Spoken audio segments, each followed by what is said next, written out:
So what were you up to earlier today? Earlier? Man, this is like my first day off in like weeks. Really? Well, I take back, this is my second day off in like maybe like a month. Really? Where do you work? I sub at goddamn Antioch High. Oh, nice. And then when I'm not subbing, I'm a football ref on like Saturdays, like Fridays, Saturdays. I'm a football ref, so that's always fun. And then on Sundays, I do sound at my church. Awesome. So, yes, finally they're on fall break. I'm just like, thank God. I can actually sit down, wake up at like 10 o'clock, and just have absolutely nothing but music to do. That's awesome. What were you working on music today? Yeah. What is that like for you? Like on a laptop or keys, or how do you play? Oh well, I use Machine, so I got like a MK3, and then I just use a MK3 and like a little keyboard to like make beats. But right now I'm kind of just working on finishing up this project coming out this year, so it's really ain't been a lot of creating. It's just more filling in spaces and really just sitting in with it and just being like, okay, what else is this, like being as hard as possible. Just like, okay, what else is this need? What do we gotta do to get this finished? Yeah, whittling it down to essentials or adding the most necessary elements. It's like, okay, this part's feeling a little empty. Just fill up this space, keep it going. That's really like been my thing. I think that's the hardest thing for me to do is just finish music. Yeah, you can sit with it too long, but like, we need to keep going over this and butcher, like just never releasing it. Definitely. Well, let's get started here. Hey everyone, welcome to the Nashville Artist. I'm Jordan, and today K.O.N is here. Let's get it. Yeah, dude, welcome. Thank you for coming over and doing this. I'm happy to be here, man. This is fun. Awesome. So, where are you from? I'm from Nashville, Tennessee, man. Nashville, Tennessee. Do you have any siblings? Only child. All your parents are focus was on you. Yep, you can say that. All of it. Actually, you could definitely say that. 100% of their focus was on me. What are your parents into music or art? My mom is a choir director. She's been a choir director all my life. My dad, I mean, his music background, he was in band, he played in the marching band at UT. Oh, wow. So, I mean, besides that, that's probably as extensive as that gets. What instrument? He played the trumpet. Oh, trumpet. I played trumpet for like three years, and then I was like, 3 buttons isn't enough for me. I need more. Yeah. Yeah. What did they show you a lot of music or anything when you were younger? My mom used to just play a lot of gospel, a lot of neo soul, and then my dad used to listen to old hip hop, kind of jazz kind of guy. What are their names? My parents? Yeah, what are your parents' names? Oh, my dad's name is Terrence. My mom's name is Jewel. It's spelled Jewyl. Jewy. That's cool. Yeah. Jewel. That's the second Jewel I've met or known, or I haven't met her, but I've met one other Jewel. That's cool. So, what were you like as a little kid? What were you into? As a kid, what was I into? Let's see, what was I into as a kid? I feel like I just played video games. That was my main thing. We're really not even playing video games. I just playing on the game with my friends, and was always went to church a lot with my parents. What else? What did Trey doing as a youngin'? Was really nerdy into action figures and kind of just board games. But mainly I just playing. Younger Trey playing video games and then listening to music. Nice. What action figures did you have, or were you into? I had like a gigantic Mega Man, like really big Mega Man action figure. I had like Power Rangers. I had like the most random assortment of action figures you could think of. Like, I think I had like some folks from Scooby Doo. I had Larry Boy. I don't know if you're familiar with Larry Boy. I'm not sure. Like, have you ever seen VeggieTales? Like the guy, like the cucumber, but he was like a superhero. Oh yeah. Funniest shit. I remember VeggieTales and that. Larry Boy. Let's see.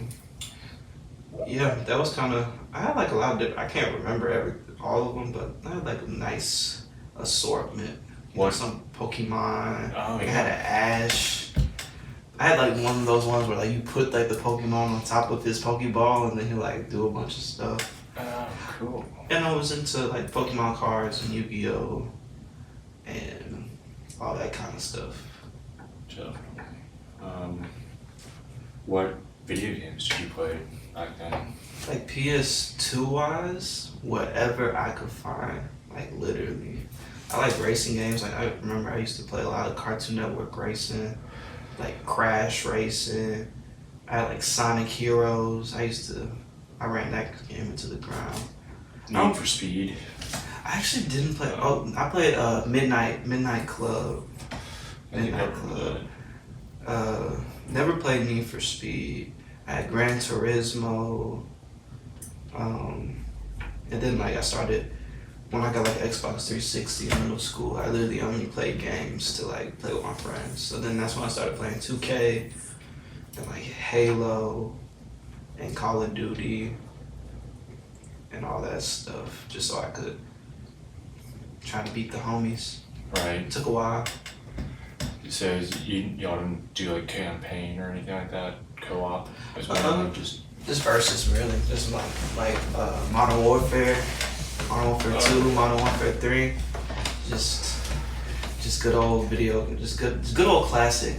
Back when that was gaming prime. Well, I don't know, I don't really game anymore, so the games could be better now than they were back then. But back in that day, like that was so fun. yeah. Those games were so fun. Yeah. That's awesome. So, what first got you into like art and music? I played a little. I mean, I kind of like to think of myself as a like artist when I was younger, because I just knew I wanted to create. I didn't know what that really looked like. As far as like getting older, but you know, I would always try to find different outlets to try to get good at being creative. Like I used to try to draw. I got okay at it, but it wasn't like something I was just super into.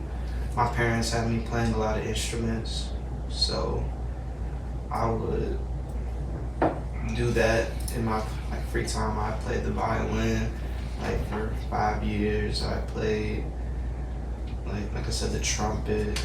My mom had an old clarinet that I had learned to play. I played piano for like 4 years. Only thing I never learned to play was like, well, not only thing, but one of the main things I never learned to play was like the drums. Oh, yeah. But everything else was like strings and piano.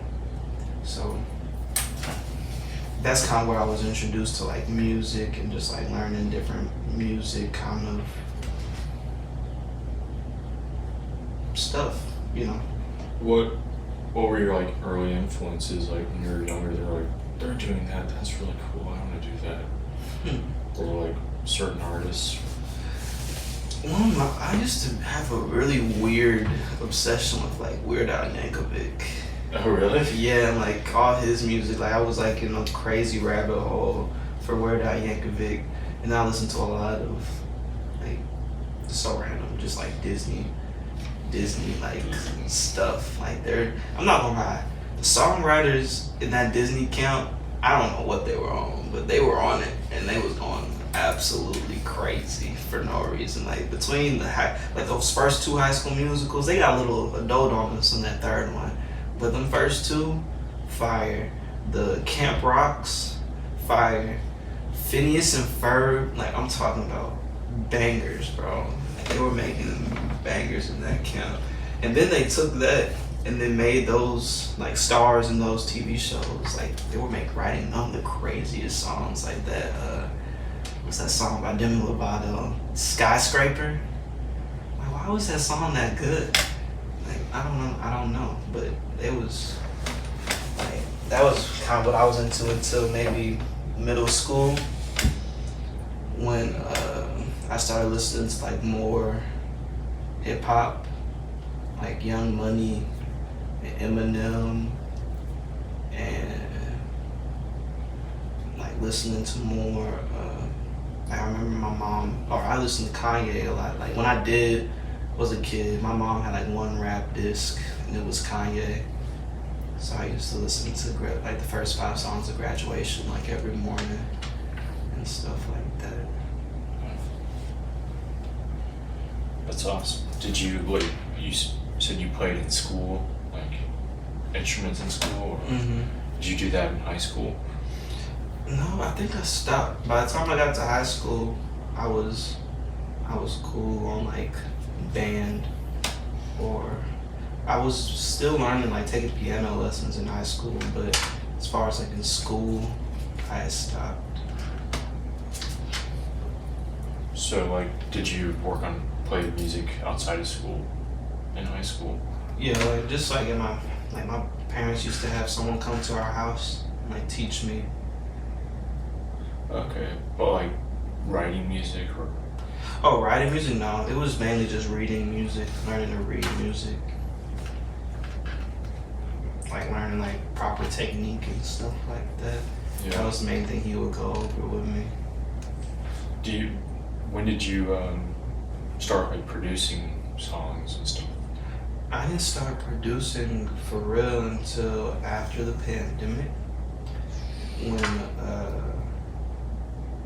cause we had all like I went to TSU, and so they gave like all the college students like this $600 like check.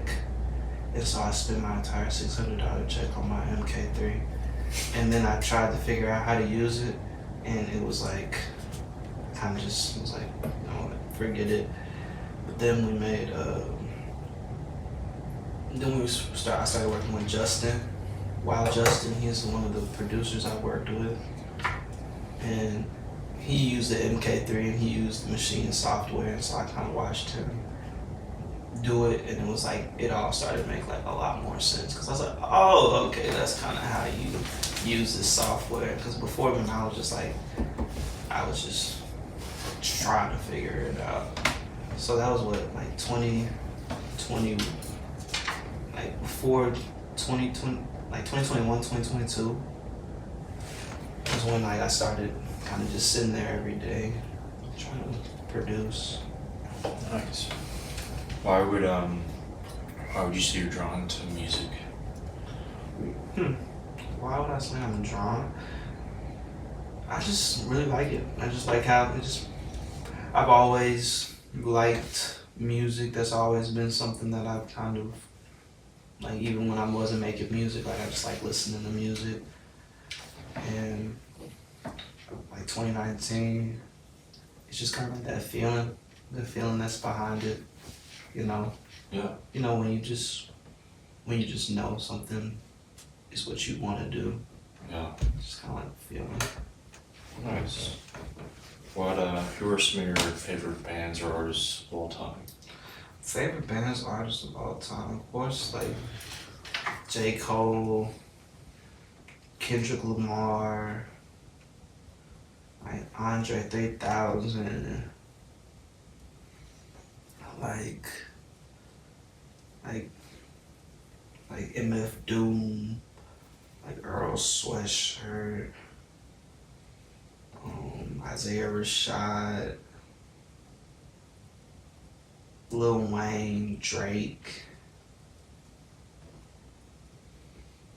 All those people, I would say, are along the lines of like my favorite of all time. Awesome.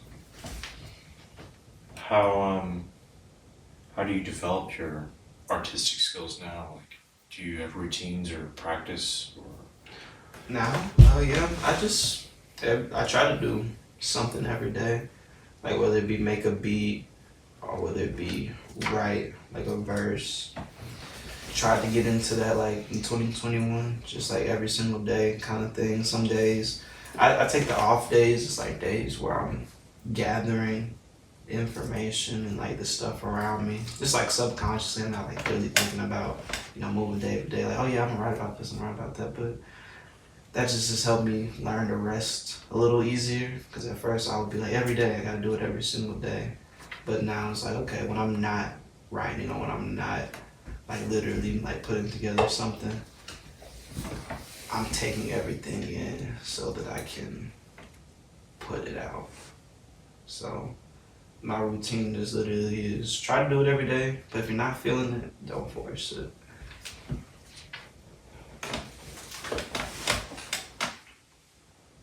But even when you do force it, sometimes just hearing the right thing can like get you back into that space. Just that right sample. yeah, You listen to that right song. You just like in the car, just smoking, listening to music, and then you're like, huh, I like the way this kind of just inspired me, or that line just kind of inspired me. I feel like I've been inspired a lot by Smino lately. Smino. He's this rapper from St. Louis, and his lyric, like of course, like he has all these melodies and sounds, like it's kind of a soundscape in his music, but the stuff he be saying and how he be saying his cadence has been inspiring me a lot lately. Nice. So, what is Inner Circle? Inner Circle, we're like a creative collective. We specialize like in digital media, live events, and production. And it's something we started kind of just with a name back in 2019 when we first started dropping music, but now it's more of a, like I said, collective, and we're just trying to give like music, like in Nashville, a narrative. Nice. How many like different people have been involved, or? Just 3. Involved. There's been like in the community has definitely helped us be involved in Nashville. So it's been like a good amount of people who have helped us build that narrative in Nashville. But as far as people in the collective, it's just 3 of us. Cool. Awesome. So how did the Boombox EP come about? Boombox EP, literally, we had made like just miscellaneous songs throughout the last 2 years, and eventually we were like, oh, let's put together an EP, and we already had the songs, most of the songs kind of already made. So it's like, okay, let's use this one, let's finish this one, and then I think by the time we made MIA, everything was already set, squared away. Word. So what now like inspires your creativity? Life and feelings. I'm starting to learn them kind of sensitive, which is nothing wrong with it. But I be feeling, and so a lot of the time it's just like I'm just inspired by those thoughts and feelings these days. Doesn't take a lot these days. Yeah. Just whatever evokes emotion inside you. Yeah, literally. If it moves you, then hey, what was that? Literally. Just trusting the feeling, like, hey. Cool. What would you say some of your strengths and weaknesses as an artist? Strengths. I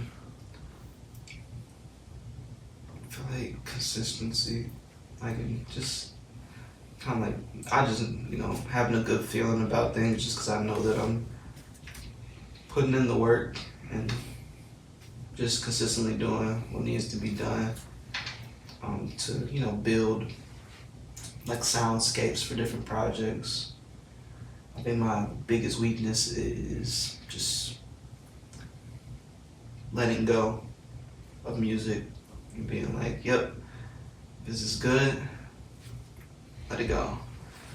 And just give it to the world, be done with it, don't obsess over it, go to the next thing.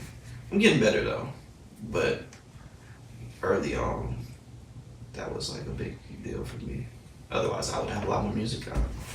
Just like holding on to things. I'm feeling like there's something undone.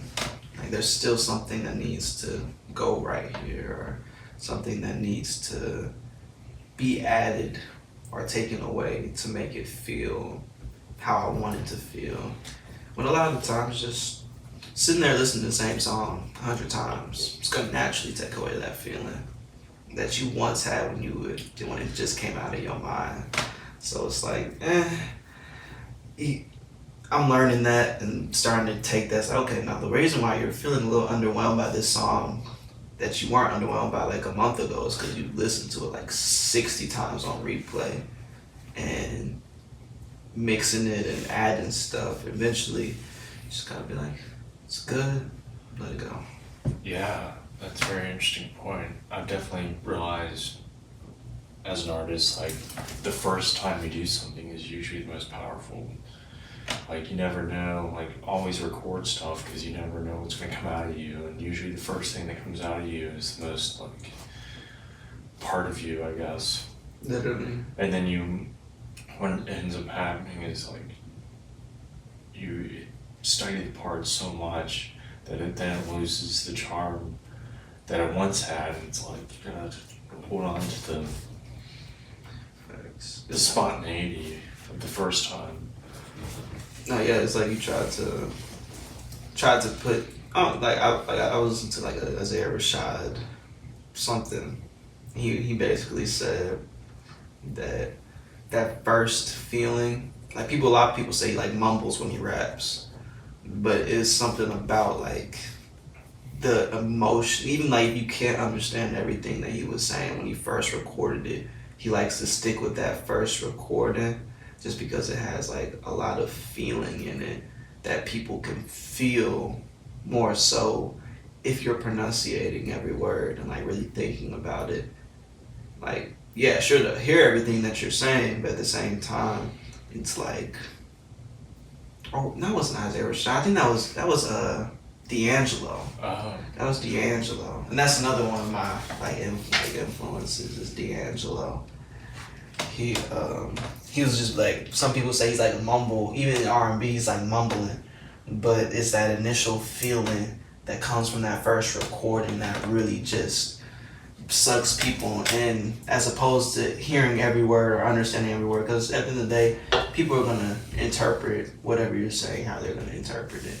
Like plenty of times I thought I was saying the right lyric to a song that I love, and then I'll look at the lyrics and be like, that's not what he was saying at all, but I was feeling it pretty heavy as if that is what he said. So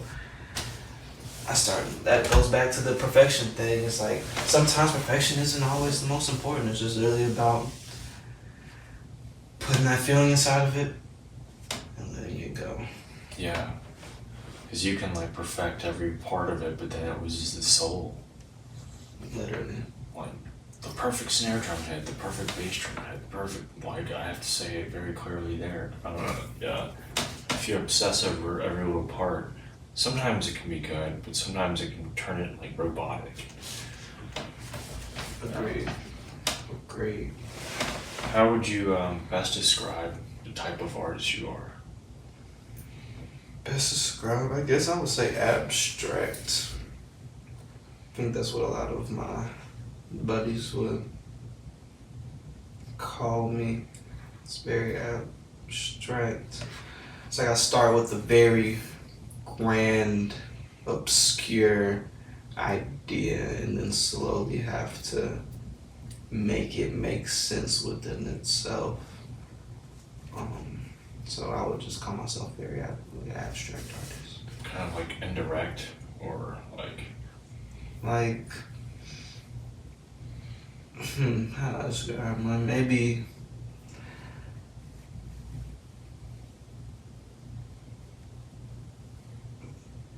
cryptic.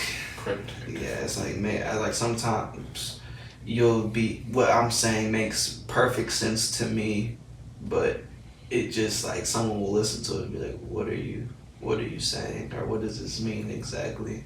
And sometimes I'll even look back at it and be like, this is almost too obscure.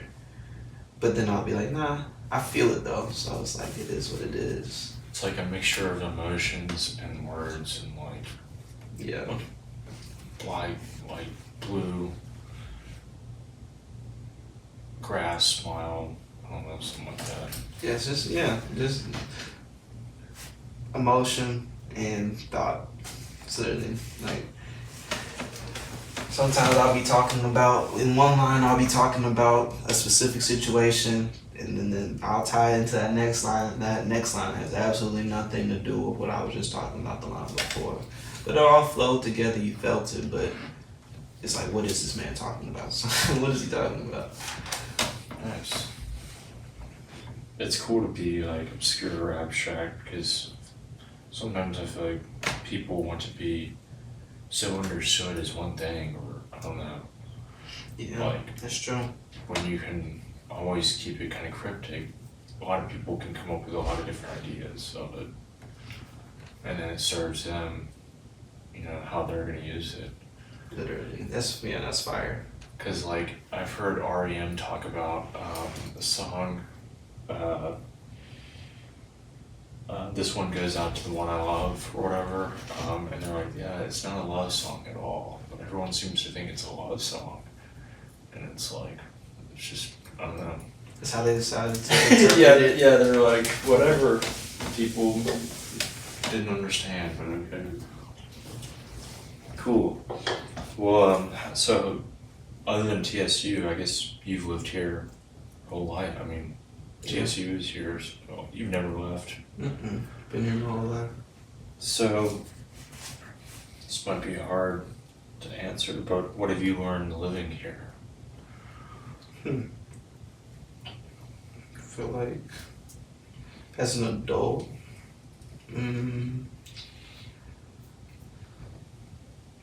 like of course everything, but at the same time, I guess just seeing how the city has grown, and seeing how, I've like kind of just like maybe as far as the music scene, I feel like I've learned that one, just from visiting other places, that there are other places to go. There's other like things to explore. And that Nashville does feel safe, but it's not just feeling safe and like being safe. Like not safe as in like the little physical component, but just like the feeling of being safe isn't necessarily beneficial. Like, it doesn't push you out of your comfort zone. Yeah, it's like just because something feels safe and something that like you've known something for so long to where it's easy to navigate it, doesn't necessarily mean that that's what's good for you. That feeling of safe. Because at the end of the day, like someone could like. What's that? I said because at the end of the day, someone could like break in here right now. And, like so, it's like that illusion of safety isn't. It's just it's like an illusion. Yeah, you can't live in fear. Literally. So I think I'm starting to learn, like, just from traveling to different places this past, like, few months. Nashville is great, but it's also, like, other places in the world. But Nashville's definitely taught me to be comfortable with being, like, me in all, like, spaces. Just because I feel like Nashville has a very strong creative scene with strong individuals who are very comfortable with being themselves. And so it kind of empowers you to be yourself and like, go into other spaces just being like your authentic self, not really worried about politics or opinions or any of that kind of stuff. Yeah, being your authentic self is definitely rewarded here, because I feel like it's a pretty open community, but there are people that have to, yeah, go ahead. I've said it there, whenever you want it.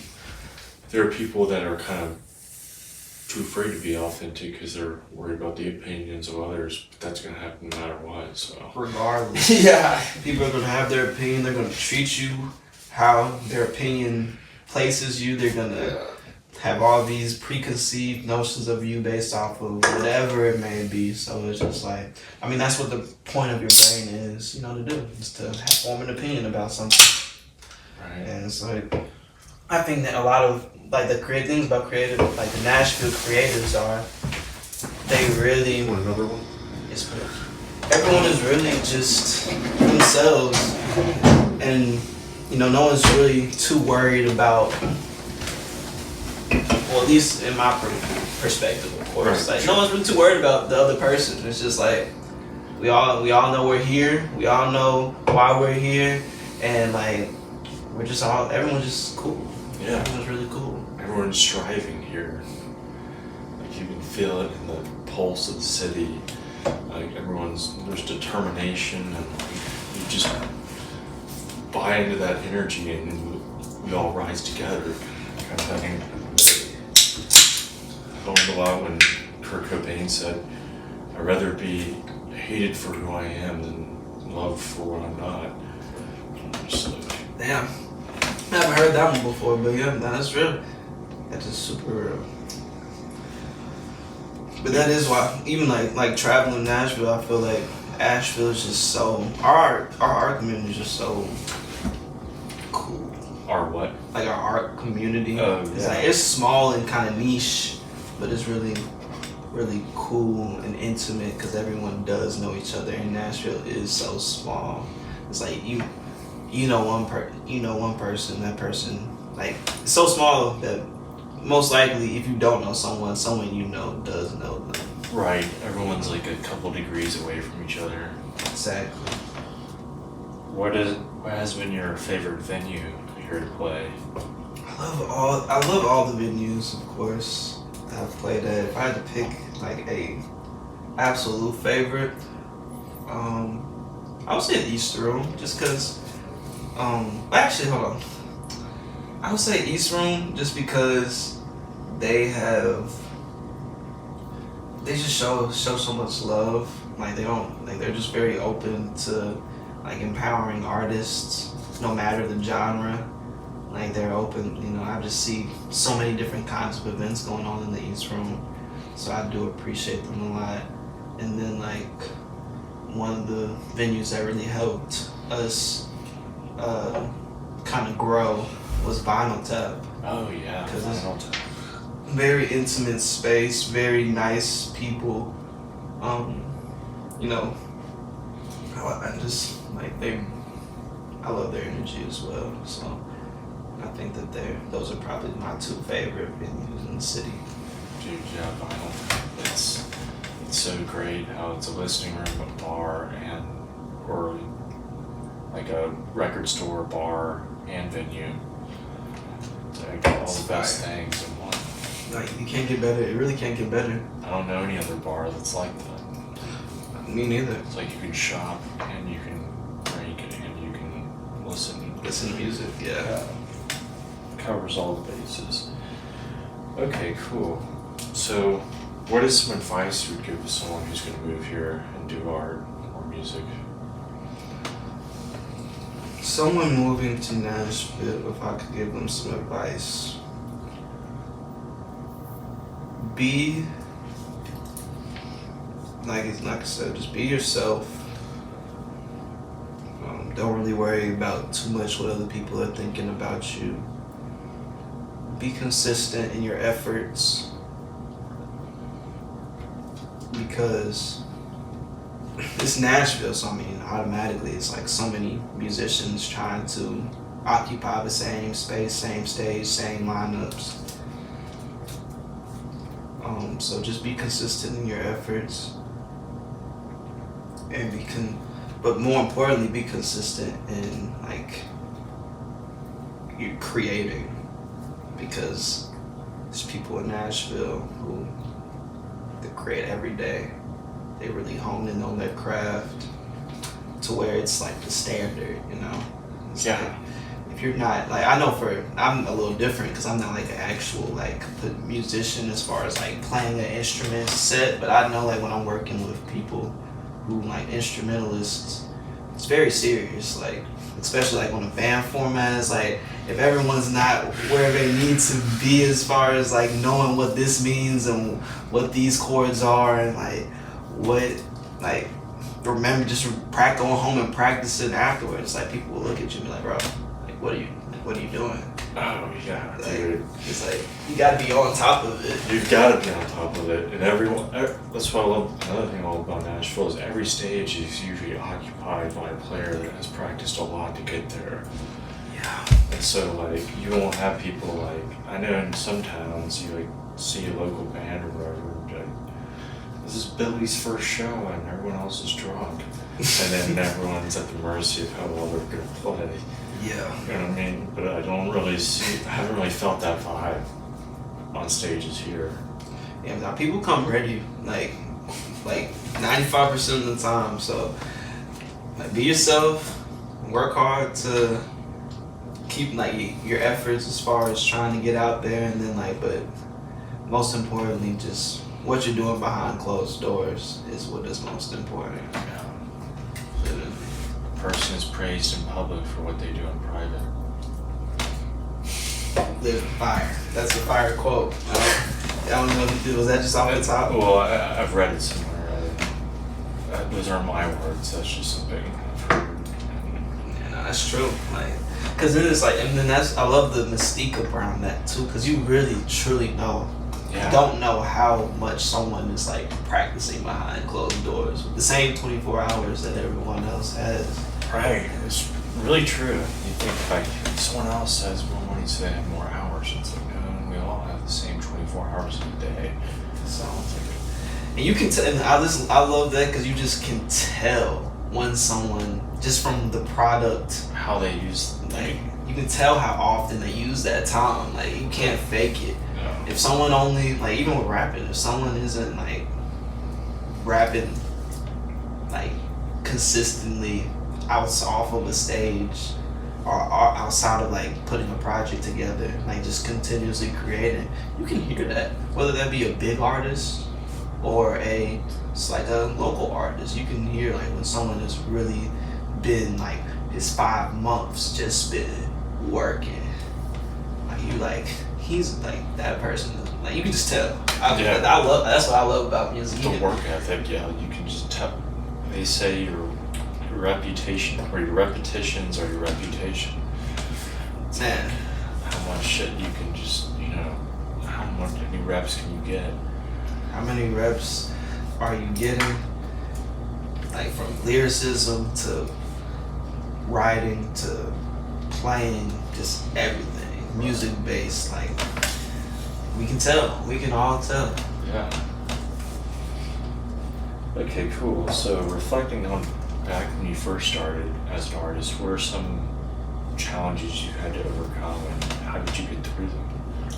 Challenges, I would say biggest challenges were probably just like life, like transitioning from like being a college student to being like a aspiring like full-time artist. It's like you start having like realize like priorities really do matter, and like trying to, sometimes I feel like college students come out of college and they got everything like their mindset's kind of straight, but I know for me I had to like start prioritizing things, because if you don't prioritize things they end up stressing you out.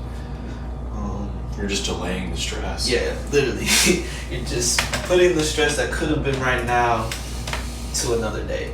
That's probably like soon. But so just growing up, mental health, always just trying to, when life does start beating the mess out of you, start kind of like, especially, I know me, I mean, I feel like anyone could do it, but like me specifically, like when life starts really beating you up, you start taking it personal. And he was like, man, it's just me. This is just my life, and like, it's just everything's just bad for me. And you start like feeling really bad for yourself, and that, you know, sometimes it makes for great music, but a lot of the times it starts delaying the process because you're down on it. Yeah, it's just a pity party. Had to learn, like, you know, pick yourself back up, keep doing, even no matter like where you're necessarily feeling, just keep putting in them reps. And yeah, I think those are two main things. It's just growing up, realizing like what being an actual art, like being an aspiring artist looks like, and then mental health, which is like just working on like those reps in your brain. Like, what are you telling yourself? How you treating yourself? Are you doing, like, I know with me this past year, it's really just to me been a question of, are you doing the things that are going to, are you feeling bad? If you are feeling bad, are you doing the things that are going to help you feel better?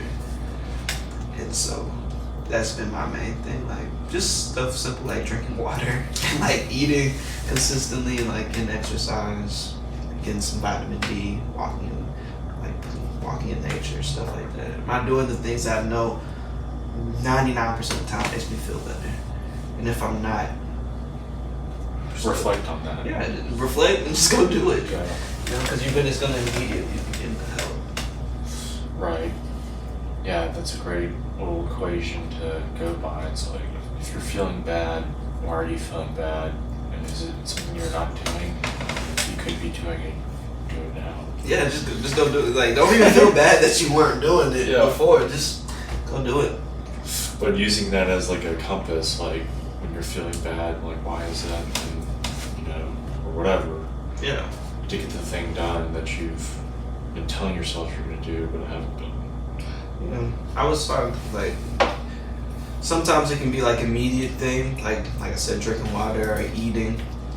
But then sometimes like it's a purpose thing. Like when you're like musicians, we know when we don't create in a while, we kind of, you know, whether that be because, you know, work stuff, like you just been in a work groove, you kind of tired, or, you know, there's just been other things that kind of been distracting you, or rather you just be thinking about it and just not doing it. Like when you're not doing the creating or the practicing or the things you know you should be doing, can cause that same effect. That's what, yeah. Then those things will come back. It's like you gotta keep the weeds away from the garden. Yeah, you gotta. Sometimes weeds do come in the garden. You just gotta pick. You just gotta get them out. Gotta get them out. All right, cool. So, what would you say is your biggest personal growth from last year to this year? Personal growth.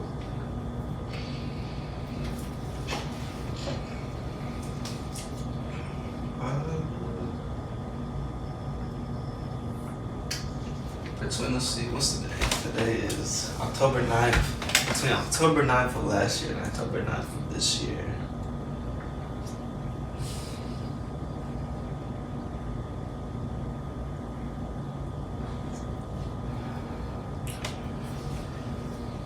Personal growth, I would say, is just really starting to understand what all is encompassed when it comes to like music. So it's like a lot of the times it's not that you're not making good music, it's that you're not like doing like 3 other things that come with making good music that it takes to be successful in music. And I think I've personally been able to start understanding that, because when you don't understand that, you'll internalize things that don't need to be internalized and reflected on your art. When it's like, nah, that's not the case. You need to do A, B, C, and D to do that, to get to where you say you want to go. And so I think I'm, you know, just personally learning to take that blame that I was putting on my art and take that energy and refocus it into, nah, just it's time to put time into doing these other things that are important. Yeah. You know? Doing the things for music that aren't music. That's like, bro, It's my life story right now. Yeah, everyone's like, I just want to be a musician. It's like, well, you gotta also be like a networker. You gotta be somewhat of a business person. You gotta be able to play different roles. Yeah, gotta like be your own personal assistant. You gotta stay organized. You gotta You gotta remember dates. You gotta put stuff in your calendar. It's like just little small things like that. But luckily, I've like had the help of my people in inner circle, JU and Miles. Like, have definitely helped me. Like I said, I can be an abstract thinker, and I have very abstract, very overarching ideas. But then it's like you gotta compress those and put them into steps, and then how you gonna get this overarching idea out. And I can say like my people in inner circle have helped me a lot. Like not only become more aware of it, but then also moving in those directions. Yeah, definitely having. Sometimes it's like people don't know where they want to go, but if you know where you want to go, then you can always figure out how to get there. But if you don't define it, you'll never do it. Yeah. You'll stay too obscure, Exactly. and then you'll be frustrated. Okay, cool. So how can people support you as an artist? How can people support? Well, we're actually gonna start putting out a lot of like different merch for Inner Circle. This is one of the things that we have. This Inner Circle kind of merch, just a shirt, and then got a lot of music coming up. Gonna be putting a lot of music out. We're gonna be having a lot of shows this upcoming year, just with a whole bunch of different genres. So for people who do enjoy music and are looking to like really indulge in the music that they know is in Nashville but they just can't seem to find, they can make sure to follow us, keep up with what we're doing, and then come to the shows, support the artist, buy some merch, and like that's really how artists make their money, is shows and merch. So yeah, so me personally, just if you're a religious, if you believe in any kind of God, just pray for me. Yeah. Okay, cool. So we talked a little bit about YouTube earlier. How do you like to consume media, or what are some of your favorite, YouTube videos? You said what are my favorite YouTube videos? Yeah, like what do you like to watch on YouTube? Lately I've been really shorts kind of guy. Like they got me with the short form content. When I'm not looking at just like usually like comedy. I like comedy a lot. So I watch a lot of different comedians. A lot of like random fact kind of like maybe history, why is this the way it is type of stuff. Watch a lot of that. Mindfulness stuff, so stuff just about like mental health. Been watching like that's been popping up in my feed a lot. And then just music, like I like music videos, and if I feel like there's something I don't understand like about music and what because I'm like engineering or production wise, I may like watch different like how he sampled this, like Tracklib be doing those like sample videos of how like different producers put together different samples. Been watching a lot of that like these last few years. Just cause it's crazy how simple but like complex stuff how complex things can seem, and then like when people break them down to you, it's like, oh wow, that wasn't really as complex as I thought it was at all. It was just like, I know when I sample, I just put a lot of different things on the keys and then do that and then just press a button, and so I'm like, okay, that's literally, not to say I could have done it, because it's all about place, time, what you're feeling in the moment. that kind of makes like things that are really creative, simple but really creative, like unreplicable. Like there's a reason why that was the first person to put these two things together. But it's like production is it's fun. It's really, I enjoy it a lot. It's a whole world. It is a cool, like, just niche. I mean, it's like whatever sound you want. Like, what do you want it to sound like? It's like whole universe. Man, literally, what universe? I bet that caught that shoulder pop. Nervous. Yeah. Gotta stretch. Yeah, I gotta get. I've been trying to get more. Cause I've been tense lately. Yeah. I'm trying to loosen up. Right. Okay, cool. Is there anything you would like to add that I might not have asked you about? Yeah, no, I think you really you covered it all. If you haven't already, go listen to the Boombox. Me and my boy JU. We put out an EP this past summer.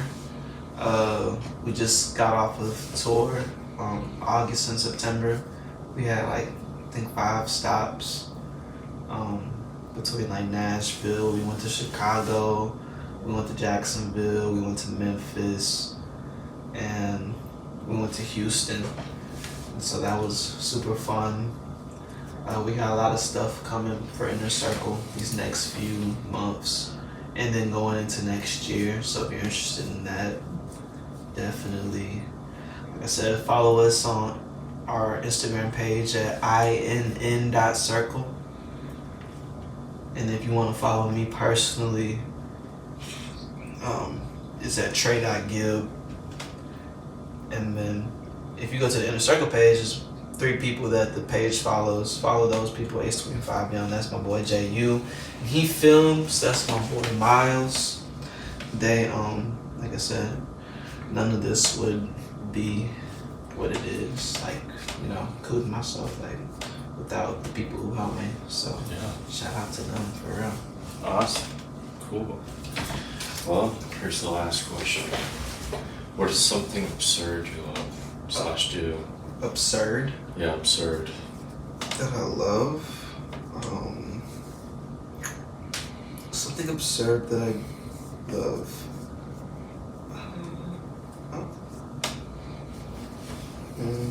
Something absurd that I love. I